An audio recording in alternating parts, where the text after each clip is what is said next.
आइए आगे बढ़ते हैं, आज की एक और बड़ी खबर की बात करते हैं। नीट परीक्षा, और मैंने छात्रों से, स्टूडेंट से, युवाओं से वादा किया है कि इस खबर में हर रोज आपके लिए अपडेट लेकर आएंगे, हर ब्रेकिंग न्यूज लेकर आएंगे और हर बड़ी खबर आपसे रूबरू कराएंगे, जब तक इस मामले में इंसाफ नहीं हो जाता। नीट परीक्षा में गड़बड़ी को लेकर छात्रों का आक्रोश थमने का नाम नहीं ले रहा है। प्रदर्शन की तस्वीर आप देख लीजिए, किस तरह से प्रदर्शन सामने आ रहा है। देश के अलग अलग हिस्सों में प्रदर्शन शुरू हो गए हैं और आज कुछ छात्रों ने मंत्रालय के बाहर भी प्रदर्शन किया।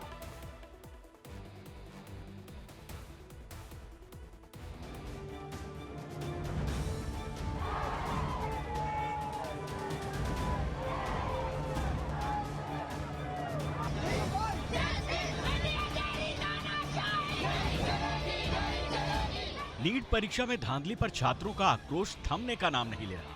सिर्फ 1563 छात्रों के लिए री एग्जाम से छात्र खुश नहीं है और हर छात्र का एक ही सवाल है, नीट में धांधली की निष्पक्ष जांच हो, पारदर्शिता के साथ परीक्षा फिर से आयोजित कराई जाए ताकि सारी आशंका दूर हो और किसी भी छात्र के साथ धोखा ना हो। हमारा फ्यूचर, हमारा करियर कोई मजाक नहीं है। हम लोग चाहते हैं री नीट हो। अगर एनटीए को पेपर बनाना ही था कि ऑल इंडिया लेवल का हो तो उसमें 1 या 2 टॉपर निकलने चाहिए। 67 टॉपर कैसे निकल सकते हैं? हम लोगों ने भी एग्जाम्स दिए थे, साल साल और मेहनत करी थी। इतना बड़ा स्कैम करके एनटीए से 1500 बच्चों का एग्जाम कराया। हम लोगों का क्या, हम लोगों की मम्मी पापा इतना हार्डवर्क करते हैं। हम लोग इतने मिडिल क्लास फैमिली से आते हैं, हमें पता भी नहीं था कि ग्रेस मार्क नाम की कोई चीज होती है। हम भी कोर्ट में केस करते, हम भी रीनीट का मौका पा सकते थे। नीट परीक्षा में धांधली और पेपर लीक को लेकर एनटीए बैकफुट पर है। छात्रों का आरोप है कि धांधली पर पर्दा डालने की कोशिश हो रही है और नीट परीक्षा परिणाम मामले पर सुप्रीम कोर्ट में आज भी अहम सुनवाई हुई। सुप्रीम कोर्ट में आज नीट यूजी पेपर लीक और इसकी सीबीआई जांच की मांग वाली याचिका पर सुनवाई हुई और नीट परीक्षा में धांधली की सीबीआई जांच होगी या नहीं, इस पर 8 जुलाई को फैसला आएगा। साथ ही कोर्ट ने बाकी की याचिकाओं पर भी एनटीए और केंद्र सरकार से जवाब मांगा। कोर्ट ने कहा कि एनटीए 2 हफ्ते के अंदर इस पर अपना पक्ष रखें। हालांकि सुप्रीम कोर्ट ने एक बार फिर दोहराया है कि काउंसलिंग तय समय पर चलेगी, उस पर कोई रोक नहीं लगेगी।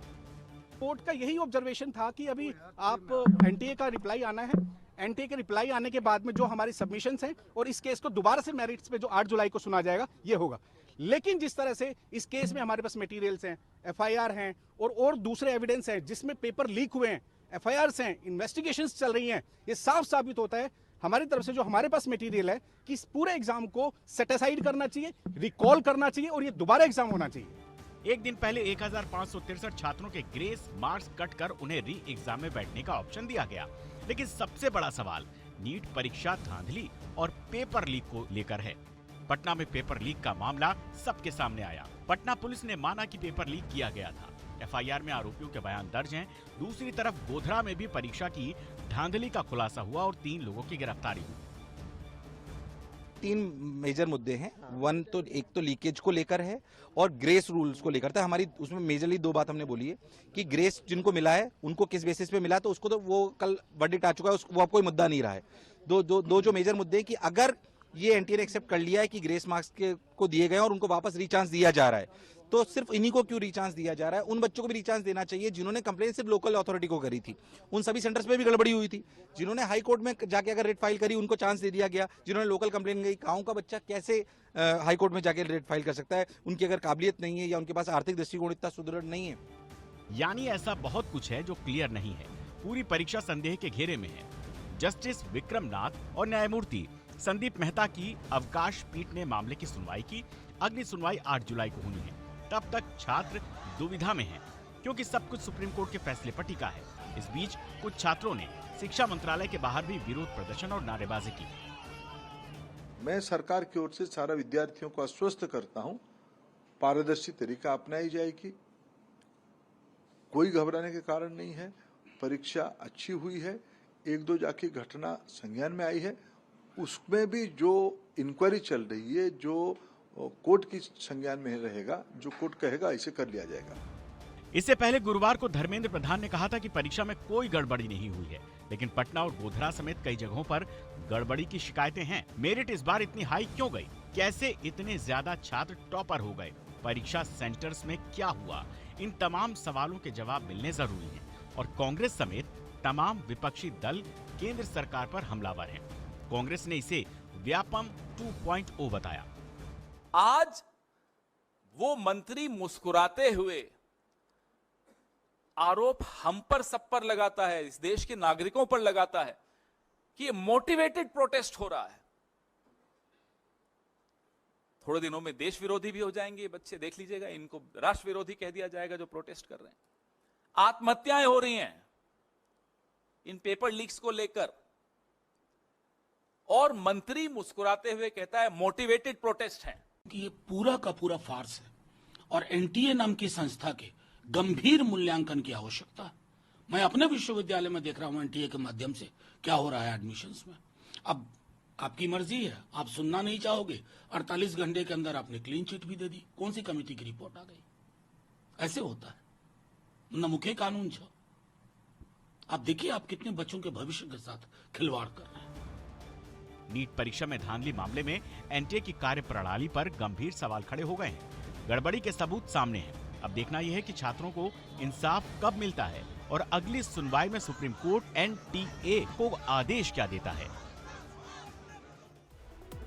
सबसे ज्यादा गंभीर सवालों के दायरे में अगर कोई है तो वो एनटीए है। चलिए आपको बताता हूं आज कोर्ट रूम में क्या हुआ है।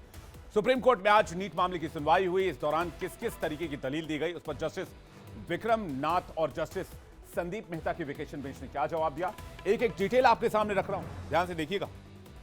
पेपर लीक मामले में सीबीआई जांच की आवश्यकता है, यह कहा गया वकील की तरफ से, क्योंकि याचिकाकर्ता के वकील साफ कह रहे थे कि इसमें सब कुछ जो नजर आ रहा है वो वैसा है नहीं। सुप्रीम कोर्ट की पीठ ने कहा सीबीआई जांच के लिए एनटीए का जवाब जरूरी है, इसलिए एनटीए से जवाब तलब किया गया है। याचिकाकर्ता के वकील ने कहा कि एनटीए ने तथ्य को छुपाया है। यह मामला 24 लाख छात्रों के भविष्य से जुड़ा हुआ है। सुप्रीम कोर्ट की पीठ ने कहा हम सभी स्टूडेंट्स को लेकर फिक्रमंद हैं। इस मामले में दलील 8 जुलाई को पेश की जाए। याचिकाकर्ता के वकील ने कहा कोटा में स्टूडेंट्स आत्महत्या कर रहे हैं। सुप्रीम कोर्ट की पीठ ने कहा कि बिना किसी आधार के भावनात्मक दलील पेश न करें। आत्महत्या का मामला नीट यूजी से जुड़ा नहीं है। याचिकाकर्ता के वकील ने कहा कि एनटीए ने सुप्रीम कोर्ट में गुरुवार को तथ्य को छुपाया। नीट क्वालिफाई और नॉन क्वालिफाई की संख्या का खुलासा नहीं किया गया। सुप्रीम कोर्ट की पीठ ने कहा इस मामले में अपनी आपत्ति दर्ज कराएं, हम आपकी आपत्ति पर विचार करेंगे, हम काउंसलिंग पर रोक नहीं लगा रहे हैं। लेकिन नीट विवाद के बीच लगातार सरकार की तरफ से भी कोशिश की जा रही है कि इस मामले का सॉल्यूशन निकाला जाए, लेकिन एनटीए की जांच को लेकर गंभीर सवाल उठाए जा रहे हैं। तस्वीर आपको दिखाते हैं धर्मेंद्र प्रधान आज बच्चों से मिलते नजर आए, उनके कंसर्न को समझते नजर आए। बच्चे और उनके पेरेंट्स धर्मेंद्र प्रधान से मिल रहे थे, शिक्षा मंत्री, और लगातार धर्मेंद्र प्रधान की तरफ से आश्वासन दिया जा रहा है कि इस मामले का सॉल्यूशन निकाल लिया जाएगा, किसी भी छात्र के भविष्य से कोई खिलवाड़ नहीं किया जाएगा। लेकिन नीट परीक्षा में नकल को लेकर यह मामला अब गुजरात के गोधरा से भी जुड़ता नजर आ रहा है। एक बड़ी रिपोर्ट सामने आई है और पता चला है कि नीट परीक्षा में पास कराने के लिए आरोपियों को छात्रों ने अपनी आंसर शीट भरने के लिए कई लाख रुपए दिए थे। मामले की जांच में छात्रों, उनके अभिभावकों और आरोपियों के बीच 12 करोड़ रुपए से अधिक की लेन देन का पता चला है और आरोपियों ने करीब 26 करोड़ रुपए जुटाने की योजना बनाई थी। गोधरा के नकल कांड के गिरोह का भांडाफोड़ मैं करता हूं, आप मेरे साथ बने रहिए। आइए बताते हैं। गोधरा में नकल कराने वाला गिरोह मिला और उसका भांडाफोड़ पुलिस ने किया। नीट पास कराने के लिए 10 लाख रुपए लिए गए। छात्रों को जिसका जवाब नहीं आता उसे छोड़ने के लिए कहा गया था। टीचर्स को बाद में बचे हुए आंसर शीट को भरना था। मुख्य आरोपी के फोन से छात्रों की लिस्ट भी पाई गई। दूसरे राज्य के 16 छात्रों ने एक ही एग्जाम सेंटर को चुना। 3 मुख्य आरोपी समेत इस मामले में 5 लोगों को गिरफ्तार किया गया है। इस पूरे मामले में जिला शिक्षा अधिकारी ने गोधरा पुलिस थाने में जय जलराम स्कूल के टीचर तुषार भट्ट, वडोदरा की रॉय ओवरसीज कंपनी के मालिक और कोचिंग सेंटर चलाने वाले परशुराम रॉय और गोधरा के आरिफ वोरा के खिलाफ शिकायत दर्ज कराई थी। इसमें आरोपी परशुराम ने आरिफ के जरिए गोधरा के जय जलराम स्कूल के टीचर तुषार भट्ट को 26 छात्रों की जानकारी भेजी थी, जिनमें से 6 छात्र गोधरा के जय जलराम स्कूल के एक परीक्षा केंद्र पर गए थे और बाकी 20 बच्चे जय जलराम स्कूल के दूसरे केंद्र पर परीक्षा दे रहे थे। अब इसे लेकर सियासत बहुत ज्यादा हाई हो गई। कांग्रेस सीधा सवाल पूछ रही है।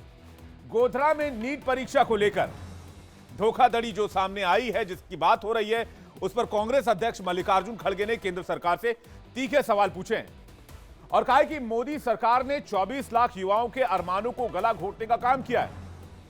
मल्लिकार्जुन खड़गे कहते हैं, क्या नीट पेपर लीक हुआ और क्या इसकी जांच हुई? क्या यह सही नहीं है कि पटना में पेपर लीक हुआ है? 60 करोड़ का लेन देन एफआईआर दर्ज हुआ, इसका क्या किया गया?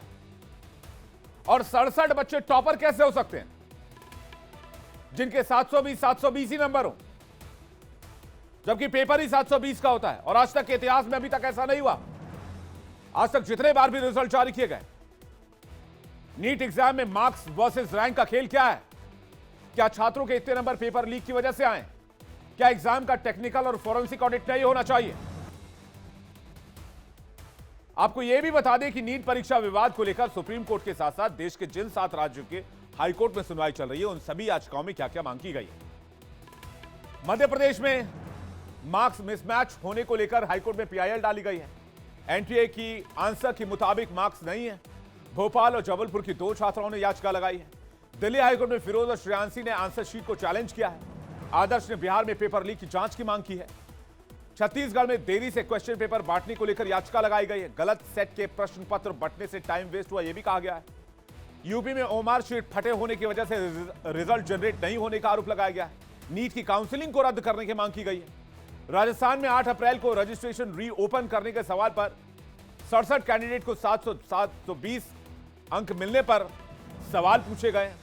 पश्चिम बंगाल में मार्किंग सिस्टम पर सवाल उठाते हुए याचिका डाली गई है। कुछ कैंडिडेट को 718 और 719 अंक कैसे मिल गए?